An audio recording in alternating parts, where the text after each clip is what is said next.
कुछ लोग जो रास्ते से जाने वाले थे, जो भी हमारे पास से गुजर रहा था, हमने कईयों को कहते सुना। कोई जिसको जानकारी नहीं, वो कह रहा था कि बांग्लादेश में कुछ हो रहा है, उसकी शांति के लिए इन्होंने मार्च निकाला है। कोई कह रहा था, जिसे जानकारी है, वो कह रहा था आज बाबा साहब का परिनिर्वाण दिवस है, इसीलिए ये मार्च निकल रहा है। तो बुद्धा पीस मार्च का सबसे बड़ा महत्व तो यही है कि जिसे जानकारी नहीं होती है उसे भी जानकारी हो जाती है कि आज क्या दिन है। जिसे जानकारी है वो तो बाबा साहब को श्रद्धा सुमन अर्पित करने आते ही है, लेकिन जिसे जानकारी नहीं है उसको भी जानकारी होती है जब कुछ लोग इकट्ठा होकर के एक अनुशासन में चलते हैं और अपने महापुरुषों के चाहे जन्मदिन है चाहे परिनिर्वाण दिवस है उन पर पैदल यात्रा करते हैं। तो आज धम्मभूमि की टीम ने ये पैदल मार्च निकाला त्रिलोक्य बुद्ध विहार से लेकर के चक्कीपाट बुद्ध विहार और अभी यहाँ पर बिजली घर पार्क बाबा साहब के पार्क पर आकर समापन किया है। तो आज हम लोगों को भी एक संकल्प लेना है, क्योंकि देखिए जब तक ये दुनिया रहेगी, जैसे हमसे पहली पीढ़ी थी वो कुछ और थी, हमारी पीढ़ी कुछ और है, जो हमें आगे आने वाली पीढ़ी है वो भी कुछ और नया करेगी। लेकिन बाबा साहब ने जो हम लोगों के लिए किया, पूरी दुनिया के लिए किया, वो अद्भुत किया। अगर हम कहें कि त्याग की क्या परिभाषा है, तो इसमें कोई संकोच नहीं होगा कहते हुए कि बाबा साहब ही त्याग की परिभाषा है। बाबा साहब जितना त्याग कोई भी नहीं कर सकता। आज तक किसी ने इतना त्याग नहीं किया और किसी ने इतना संघर्ष भी नहीं किया।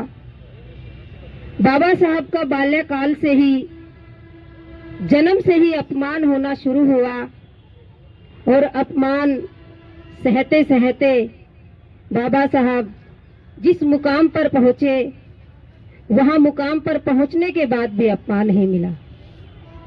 और अगर हम बात करें आज हमारे लोगों की, आप लोगों को लगता है कि हम भी बाबा साहब का अपमान नहीं करते।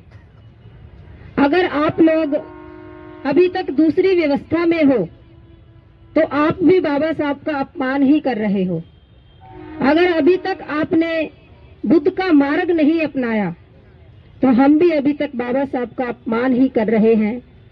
इसीलिए अगर हमें बाबा साहब को सच्ची श्रद्धांजलि देनी है तो हमें बिल्कुल नैतिक ईमानदारी के साथ, जो बाबा साहब ने अंतिम समय में किया कि वो बिना किसी लाग लपेट के बुद्ध की शरण में गए और हम लोगों से भी आह्वान कर कर गए कि बुद्ध की शरण में आने से ही तुम्हारा उद्धार होगा। लेकिन फिर भी हमारा बहुजन समाज पता नहीं ये क्यों नहीं समझ पा रहा है कि बुद्ध की शरण में आने से ही हमारा उद्धार होगा। और बुद्ध की शरण में जब आएंगे तो हमें जो पुरानी व्यवस्था है, जो हम पे लाद दी गई है, जो हम पे थोप दी गई है, उस व्यवस्था को हमें छोड़ना होगा। जब तक आप पुरानी व्यवस्था के रूढ़िवादी परंपराओं को, त्योहारों को, इन चीजों को नहीं छोड़ोगे, जब तक हम बुद्ध की शरण ग्रहण ही नहीं कर सकते। इसीलिए जो हमें परंपराएं दी है, जो हमें जाति के नाम पर प्रताड़ित किया जाता है, तो हमें उस जाति को ही छोड़ देना है, उस परंपरा को ही छोड़ देना है कि जिसके कारण हम हर समय अपमानित होते हैं। इसीलिए बाबा साहब के अपमान का यही, अगर हम कहें कि हम बाबा साहब के अपमान का कैसे बदला लें, तो ऐसा ही करके हम कर सकते हैं कि हम पूर्ण रूप से बाबा साहब की बात को मानते हुए बुद्ध की शरण में आए और अपने सारे परंपराएं प्रतीक बुद्ध धर्म के अनुसार ही करें। और जो भी चीजें सदियों से कहते हैं, सदियों से चली आ रही है, जो चीजें सदियों से आ रही है उसको आप जितना जल्दी छोड़ सकें उतना जल्दी ही आपका उद्धार होगा। बस बाबा साहब की बात मानकर बुद्ध धर्म को अंगीकार करो और जाति छोड़कर बौद्ध बनो, ईमानदारी से बौद्ध बनो, क्योंकि जब आप बौद्ध बन जाओगे तो आपको गली सड़ी जो परंपराएं हैं उनसे छुटकारा मिलेगा। क्यों? क्योंकि आप अपने बच्चों की शादियां बौद्ध रीति से करेंगे। अभी तो आगरा में तो ये बहुत बड़ी विडंबना है, हम किसी से भी कहते हैं बच्चों की शादियों के लिए कि बौद्ध रीति से करो, लड़की वाला कहेगा लड़के वाला नहीं मानता, लड़के वाला कहेगा लड़की वाला नहीं मानता। तो इसीलिए हमें ये सारी चीजें बदलनी होंगी और जब तक नहीं बदलोगे, जब तक हम ऐसे ही दुखी में पीड़ा में जीवन व्यतीत करते रहेंगे। अगर हमें अपनी आने वाली पीढ़ियों को बाबा साहब के विचारों पर चलाना है तो पहले जो आज की पीढ़ी है उसे चलना होगा और ईमानदारी से बौद्ध धर्म को अंगीकार करना होगा। बौद्ध बनने के बाद ही आपकी परंपराएं प्रतीक एक अलग हो जाएंगे और लोग आपको कहने लगेंगे कि ये बौद्ध व्यक्ति है। और बौद्धों का अपना अनुशासन होता है, अपनी कार्यशैली होती है, अपना कार्य होता है, सब चीजें अपनी होती हैं। आप देखते हैं देश विदेशों में आजकल तो सबके पास फोन होते हैं, आप देखते हैं कि देश विदेश के लोग कैसे रहते हैं। बाबा साहब ने भी हमारे लिए ऐसी ही कामना की थी, इसीलिए बाबा साहब ने सबको कहा था कि जो भी मेरे साथ बुद्ध की शरण में आना चाहता है वो पूरी ईमानदारी से आए, किसी भी तरह का पीछे का कुछ भी साथ नहीं लेकर आना है, जो आप अभी तक थे उसे वहीं छोड़ना है और ईमानदारी से बौद्ध बनना है। दूसरा, अभी ये बौद्ध आचार संहिता आपको दिख रही है, परम श्रद्धेय भिक्षु डॉक्टर करुणाशील राहुल जी के सानिध्य में। पहले लोग बहुत सवाल करते थे कि अगर हम बौद्ध बन जाएंगे तो हमारा जीवन कैसे होगा, हमारी दिनचर्या कैसी होगी, हम कैसे अपने बच्चों की शादियां करेंगे, कैसे हम अगर हमारे घर में कोई गुजर जाएगा तो उसका शांति पाठ कैसे कराएंगे।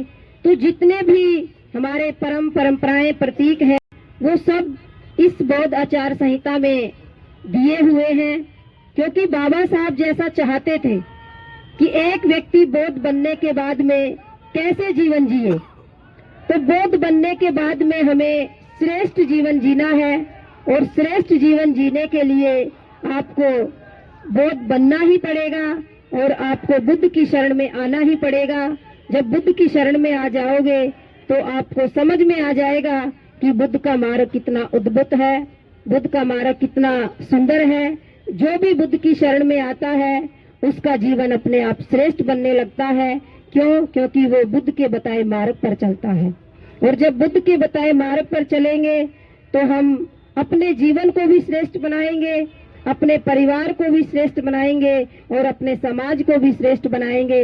और जब हमारा समाज श्रेष्ठ हो जाएगा तो जो बाबा साहब की परिसंकल्पना थी बौद्धमय भारत की, तो ये पूरा का पूरा भारत जैसे सम्राट अशोक का भारत था उसी तरह से बौद्धमय भारत हो जाएगा, यानी कि सारे लोग एक समान हो जाएंगे।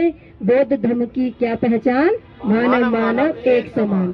तो बाबा साहब की जो अंतिम इच्छा थी कि हम लोग बुद्ध के मार्ग को अपनाएं, बुद्ध के मार्ग पर चलें, तो वो अंतिम इच्छा हम सबको आज संकल्प लेकर के पूरी करनी है।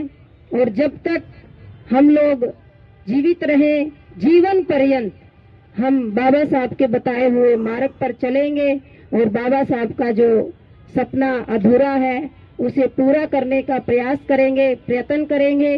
आप सभी लोग यहाँ पर आए, आप सभी का बहुत बहुत साधुवाद।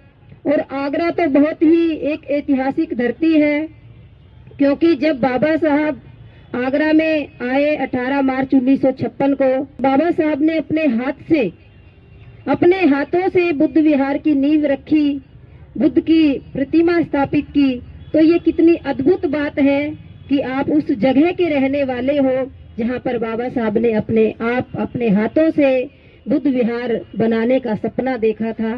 तो इसीलिए हमें भी बाबा साहब के सपने को साकार करने के लिए ईमानदारी से बाबा साहब के विचारों पे चलना है। और किसी भी प्रकार का नशा अगर आप करते हैं तो आप कतई बाबा साहब के अनुयायी नहीं हैं। भले ही आप कितने ही जोर जोर के नारे लगा लो, भले ही आप कितने जोर जोर के जय जय भीम बोल लो, जब तक आप बाबा साहब की बताई हुई बातों पे नहीं चलोगे, जब तक उसका कोई औचित्य नहीं होगा। इसीलिए प्रबुद्ध उपासक उपासिकाओं, ये नौजवान जितने भी हैं, अगर आप किसी भी नशे के आदी हैं तो आज आप संकल्प लेंगे कि आज बाबा साहब का परिनिर्वाण दिवस है, मेरी जो भी बुरी आदत है आज मैं यहाँ पर बाबा साहब के पार्क पर अपनी इस बुरी आदत को छोड़कर जाऊं और अपना जीवन और सुंदर बनाऊं। क्योंकि अगर बाबा साहब को आप मानते हैं तो बाबा साहब को नशा करने वाला नहीं मान सकता है, क्योंकि बाबा साहब के विचारों में तो नशा था ही नहीं। तो इसीलिए अपने जीवन को सुंदर बनाना है और बाबा साहब जैसी सोच रखते थे ऐसी सोच के साथ अपने बच्चों को अच्छी शिक्षा दो, अपने बच्चों का जीवन संवारो और डर से भय से जो अभी तक आप जी रहे हैं उससे बाहर आ जाओ, डर से मुक्ति पाओ। किसी भी तरह का डर और भय, अगर आप शीलों का पालन करेंगे, अगर आप बाबा साहब और बुद्ध के बताए मार्ग के अनुसार पंचशीलों पर चलेंगे तो आपको डरने की जरूरत ही नहीं है, आपको भय खाने की जरूरत ही नहीं है। क्यों? क्योंकि आप स्वयं ही एक शांति का प्रतीक माने जाओगे। आप लोगों को शांति का मार्ग बताएंगे, किसी की हिंसा नहीं करेंगे, किसी की चोरी नहीं करेंगे, किसी के साथ कोई गलत काम नहीं करेंगे, किसी की निंदा चुगली नहीं करेंगे और किसी भी प्रकार का नशा, बीड़ी है, गुटखा है, जर्दा है, शराब है, गुटखा है, जो भी है, किसी भी प्रकार का नशा नहीं करेंगे। तो ये संकल्प लेना है और जो संकल्प लेकर जाएगा आप अगले साल फिर आना और फिर देखना कि मैं पिछली साल यहाँ से संकल्प लेकर गया था और मैंने बाबा साहब के परिनिर्वाण दिवस पर नशे को छोड़ा था और आज 1 साल हो गया है। 1 साल बाद देखना कि आपका जीवन कितना बदल जाएगा, आपका ही नहीं आपके परिवार का जीवन भी बदल जाएगा। इसीलिए प्रबुद्ध उपासक उपासिकाओं, फिजूल खर्चियों से बचो और अपने पैसे का उपयोग करना सीखो। बुद्ध ने कभी नहीं कहा कि आपको धन नहीं कमाना चाहिए, कि धन मोह माया है, क्योंकि अगर व्यक्ति के पास में धन है, धन कमाने की शक्ति है, धन कमाने कैसे कमाया जाता है, कैसे बचाया जाता है, तो वो व्यक्ति अपने जीवन में अपने बच्चों को अच्छी शिक्षा दे सकता है, अपने बच्चों को अच्छा पालन पोषण दे सकता है। इसीलिए जो भी आप मेहनत से कमाते हो उसे व्यर्थ में ना गवाओ, उसे अपने अच्छे कामों में लगाओ, उसे अपने जो जरूरत का चीजें हैं सिर्फ उसे ही खरीदो, व्यर्थ की चीजों में उसे मत गवाओ और मत लगाओ। यही बाबा साहब का संदेश है। बस ईमानदारी के साथ में बाबा साहब के विचारों पर चलो। आज आप लोगों ने मेरी बातों को बड़े ध्यान से सुना। आप सभी का बहुत बहुत मंगल हो।